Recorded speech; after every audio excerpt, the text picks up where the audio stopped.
Hey guys, today I have a new complete Folktails run in Timberborn. The big difference between this run and the last, other than the faction change, is that we will not be using any water dumps whatsoever. Only irrigation towers and redirecting water from reservoirs. We'll be playing on the waterfalls map because I've never played it before. And custom difficulty settings will be 90 starting food, same as on hard. Temperate durations will be the minimum from hard and the max from normal. 5 to 1,000 day droughts, and 5% for 20 cycles is our handicap. So 50 days is the max for the first cycle, up 50 every time until cycle 20. We're going to name our settlement Farmer's Fortune. It's a bit of a gamble with the droughts, but I believe that we can do it.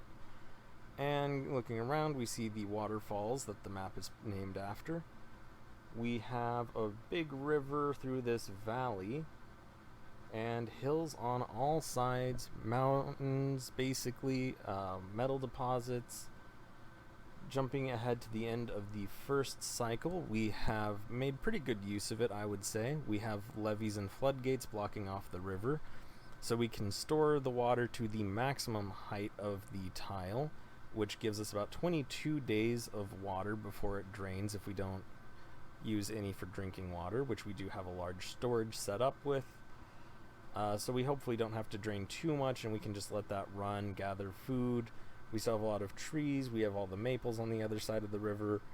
We're essentially pretty well set up. And only a 32-day drought. It could have been a max of 50, so this is actually a pretty easy start for us. We ended up getting a forester set up. We have still a bit of water halfway through this drought, so we'll just suck what's left of it up. Looking at the statistics with our food and water, we don't quite have enough water for our population, but we'll drop that down to 6, which we did do, and made it so we didn't have enough of a workforce to finish this ladder dam, which is not entirely great. However, as cycle 2 comes to a close, we managed to get an irrigation tower, which it turns out they're not efficient at all. It takes just an absurd amount of water to run an irrigation tower. But if you just cycle it on and off, it resets how long it takes crops to die. So those maples, if they do not have water, those saplings will die in about 12 days. Cycle that on and off, it resets that timer. Other than that, we'll gather our water. And as the drought kicks back on, you see we've flooded our area a little bit. But yeah, our relatively small beaver population is able to finish up the reservoir in cycle 2 during its dry season. And the dry season was not long at all, another 30-something day one. It could have been 100, so we definitely were favored by luck on that. Next up, we have a 73-day drought out of a max of 150, and you'll see that we have flooded our entire valley to the maximum height that we're able to without adding levees in other places. And yeah, with that, we get just more and more reservoir that we can keep up for more time. We've got a new town higher up. We'll push it back down, as you see. And yeah, we've got this little lake that we're not pulling any water from, so we can just grow a ton of trees around that. And yeah, we just move our town down. We're building up reservoirs, or not reservoirs, but levees, so we can expand the reservoir. That will cover this end, and we're building up our dams on the other. And as you see, this little deep pool does provide us drinking water to go deep into the future. So yeah, we're getting our industry set up with gravity batteries. That way we don't have to worry about just constantly running out of power, although you'll notice the wind is not running currently. So that will have to be upgraded. But overall, we're at the stage of the game where we're just making progress. Here you see we have a tremendous amount of storage. There was some industry on the side. We're building a forester on the other end of this massive lake. And yeah, we'll just build up trees wherever we can. We have our new observatory. Now we'll just be pumping out tremendous amounts of science. And with that, we can pretty quickly get to golems. And we do just that. However, it's about this point that I realize Folktail golems need food and water. Biofuel takes 2 carrots and 2 water to produce 5, and at this point I had no idea how much they were able to use. I then decided that we need to move our production over to this side of the map where we've just kind of left it empty. Now the big plus of moving over here is that we can just channel water from the Great Reservoir, and in so doing basically just not have to keep moving our base every few days as the water level descends. And that will hopefully add a whole bunch of efficiency. We won't have to use just tons of beaver labor to haul things. We even have that hill, and we can build industry up on that hill. Yeah, overall it looks like this area is going to be a good place to go. We can dynamite a little route and then just irrigate that whole area. And so we do go ahead and get a forester set up, just because we are constantly in lumber famines, which is really the number one thing limiting us at this moment. Now, obviously we have a tremendous reservoir, and that's getting us through early droughts. We are still going to raise the level a couple times, but yeah, water hasn't really been that much of an issue, and neither really has food. Granted, being a little hesitant about the golems, since they do need food and water, it's not just the end-all be-all, but you'll see we have a tremendous set of farms on this upper level. We even have further farms, so if we do end up getting the water level all the way to the max, we're basically going to be set. So with that in mind, we are building more levees. Each layer of levee represents a max of about 22 extra days of drought resistance. Now, granted, each cycle can bring 50 extra days. This one brought about a 270-day drought, and we weren't able to get the levees entirely finished. You'll see that there's some gaps there, but the water level's lower than the gaps, so it doesn't even really matter too much. At any rate, though, yeah, we are making progress. We are getting our first golem out, and I will say it's always kind of surprised me how viable these sorts of games are. You'll notice our population is tremendous. Well, at least given that in the Ironteeth run we never kept it really much above 4 or 5. So we've got just a tremendous amount of beavers. And it doesn't even matter that we might not be able to grow food or collect water halfway through this drought, because their lifespans are only about 70 years. So if we just naturally decline our population, which you'll see we've now done and replaced with a few golems, we managed to do that with 200 something days left in this cycle. We're still using carrots, admittedly, for biofuel, and I will say, for those of you who've played the Folktales and learned, I do catch that was a mistake, but it takes a while. So unfortunately that means that we are pretty limited in our workforce. We do make the most of it, though. We've got farms all across this map. We have our tree growing, we have all of our storage, we've got our industry set up, and with all that done, I can start focusing on larger projects. So in this instance, it's just going to be a simple power line. We will run this from one end of the map over to the other, and this way we won't have to build an entirely new battery bank and windmill area. We can just send this over to here. And speaking of mega projects, I do begin to consider how we can keep this area irrigated over the course of a major drought. Since, well, if our golems need food and water, we can't just store the amount needed for everybody. That won't really be viable. So one idea is just a massive pump stack, which will lead to a giant water tower that will just irrigate the whole surrounding area.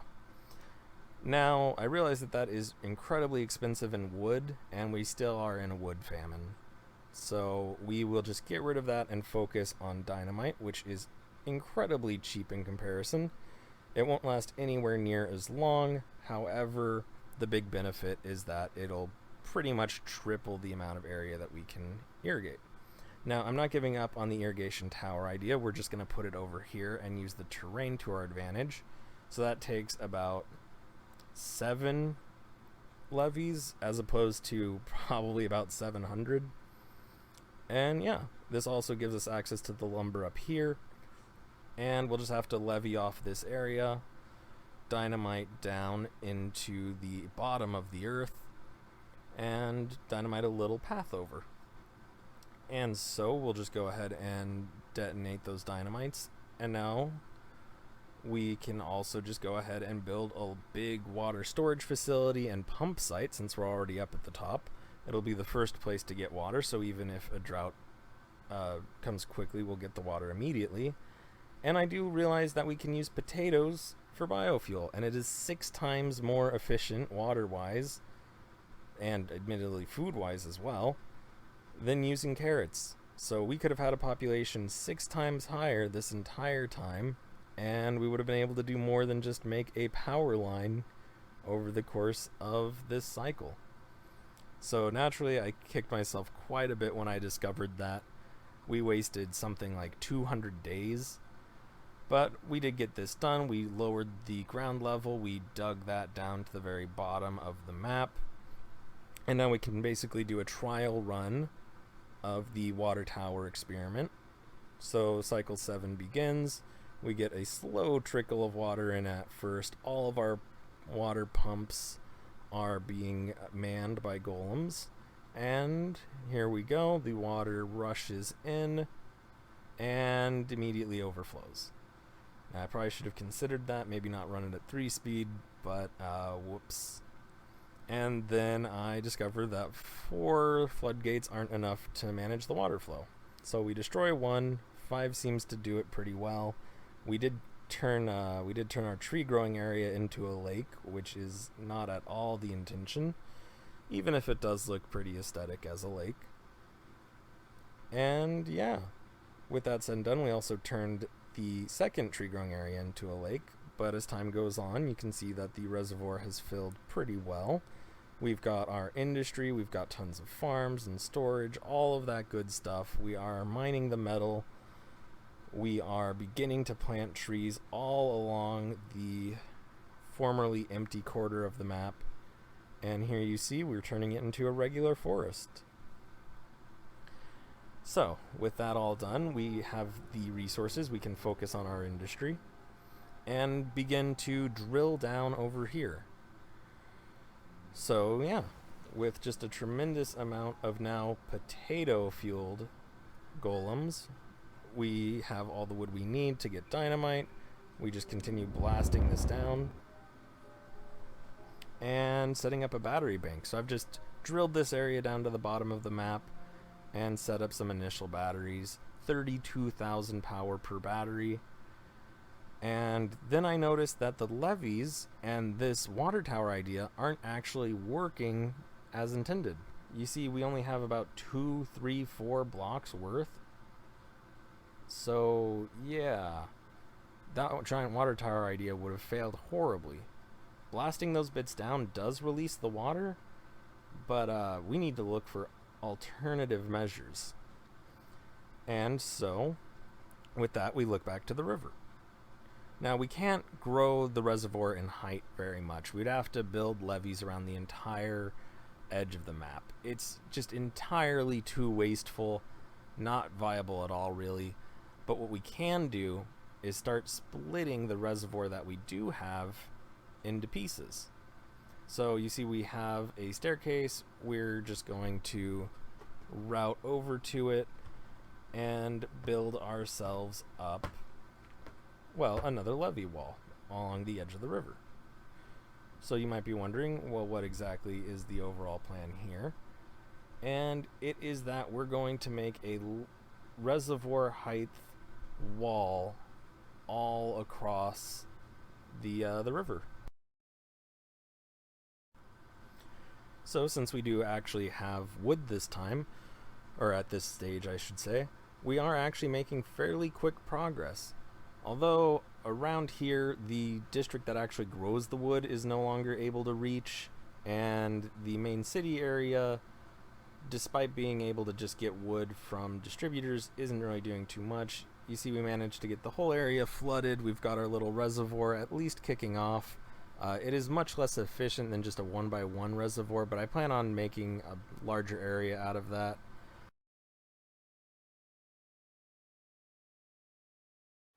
We do go ahead and rename this the new city and shut off the distribution post, because at this point it feels like no lumber at all is actually getting to the industrial area, so we're just going to bring the industry over here.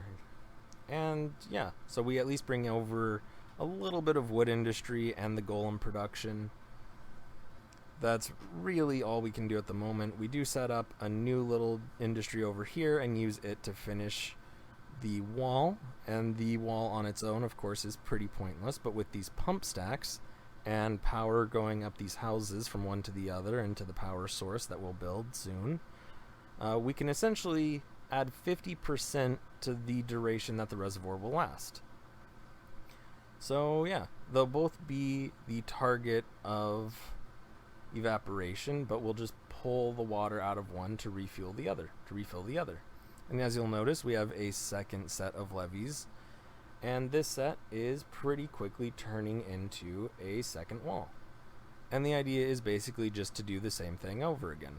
The water will pour in at the start of each cycle into the river, where it will be kept at roughly 5 to 8 blocks in depth. Any excess will flow out into the ends. And here you have it, the complete double dam. That essentially just acts as tremendous levees for the river. Here you have the water start to pour in, where we can really begin to test this theory.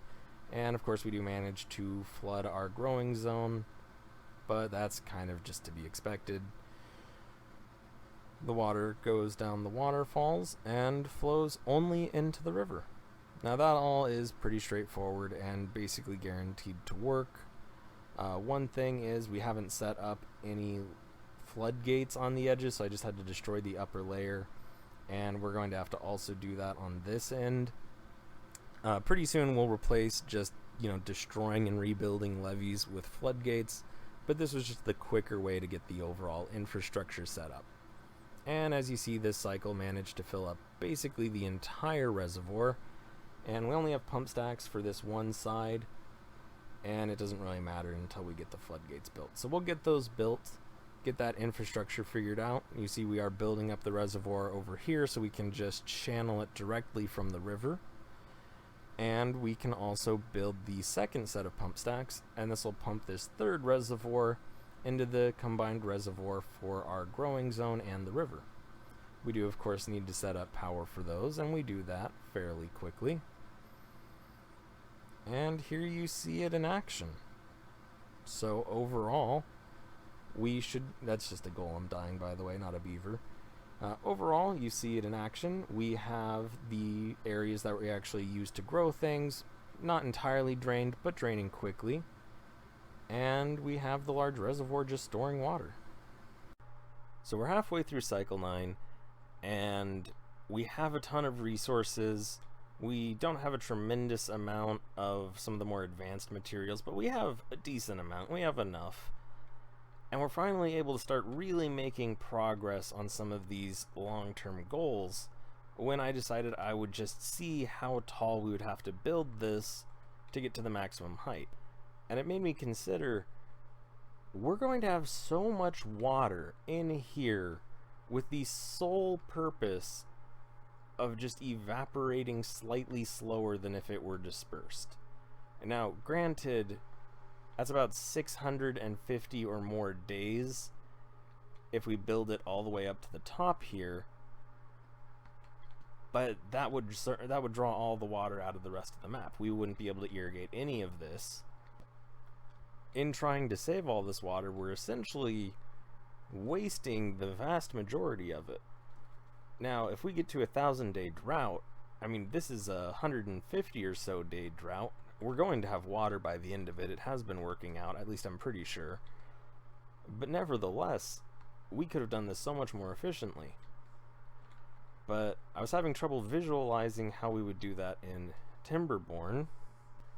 So I brought it into SketchUp, and here you can see a rough outline of what I've been hoping to achieve. So these pump stacks, there will have to be 2 sets of them. The first will take the water up and put it into the second water reservoir, and the second will dump it out into the rest of the world. This will have to be done by the water source to minimize water just being wasted across the map, although it does also run the risk that it won't be able to fill up in time. Regardless though, I think this is the best move, and the math of it is actually pretty great. So you can build up to 32 blocks. The top 2 we lose because the pump needs to fit in there. So that's 30 blocks in each section, dropping each at 0.045 every day over the entire surface area. So while they'll drain equally, this first section will pump its water into the second section at the rate that it evaporates. So in 333 days, it will empty. And then this will last for 666 days. And each individually would last 666 days, but because this is double the rate of decline, evaporating and then offsetting, it'll drain twice as quickly. So this will work out ideally to save all of the water that we'll need. This is the scale of the project we're taking on. From these corners, so here to here to here to here, split down the middle into the 2 sections, up to this height, and down to the very bottom. This whole area will be our mega storage. And yeah, so we're going to have to remove all these water storages. We'll have to destroy all the buildings when we eventually dynamite down, but we can save that for later. We can just build the surrounding structure at first. Yeah, so that'll give us something to do for quite a while. And obviously we can't use these triple platforms. It's all going to be levees all the way from the, well, I guess from here to the top. And then we just won't dynamite down this area where the pumps have to go, or down this center area. That will just be a natural divide. So without further ado, we begin construction. And we start it at near the end of cycle 9, and the process takes quite a while. I'll stop just doing the play-by-play commentary for a bit to say that it took a couple weeks to go from having the idea of building this superstructure, working it up in SketchUp, and then actually beginning it, to getting it finished. As you see, we have our golems just getting stuck. They love to get stuck, especially on this part. Here you see the big pump stack frames. Most of it we're just going to blast out, but these portions need to be built. And the golems, and beavers in general as well, just have no idea how to avoid getting caught.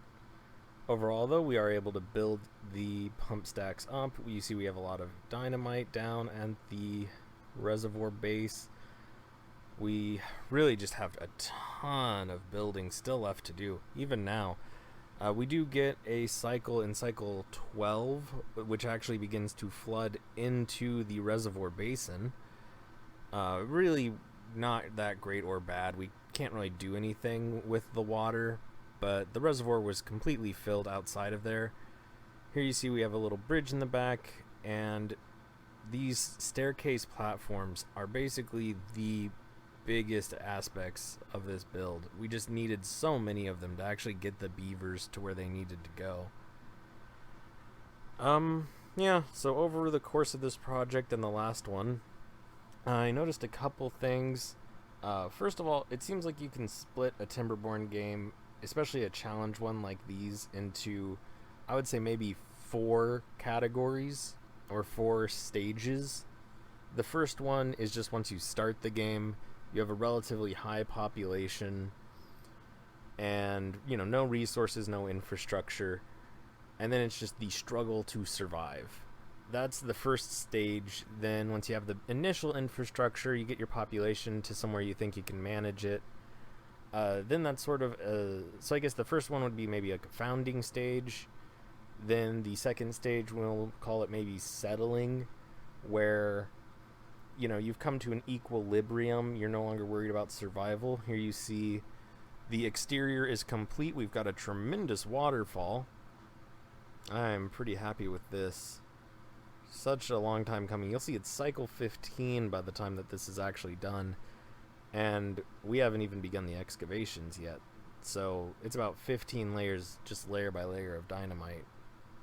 Anyway, so yeah, we got the founder stage where, you're just trying to save whoever you can. Then we've got like a settling stage where you kind of conquer your environment to the extent that, you're not actively worrying about everyone dying. Then there is the industrial / golem stage where you just get your industry up, you get your golems. You're no longer primarily concerned with just keeping everybody alive. And then the final stage is the mega structure stage. And that's where you've got your industry, you've got your golems, you have a wide array of resources. As you'll see, we have a ton of everything. And you've got the workforce to use them to implement your goals. But yeah, so as you see, we're jumping ahead with the areas excavated. I go ahead and start irrigating large areas. And with all that said and done, we set up a little beaver sanctuary. Just this nice little place in the corner. It's right near the dam, but that just ensures it has an easy access to water. And here's a quick little flyover of the base that I spent a very long period of time working on. But you see we've got this whole area irrigated. You see the massive structure of the ultimate reservoir. 1,000 days worth of water. Perfect for any 1,000-day drought. And once again, the little beaver sanctuary, where they're as happy as can be.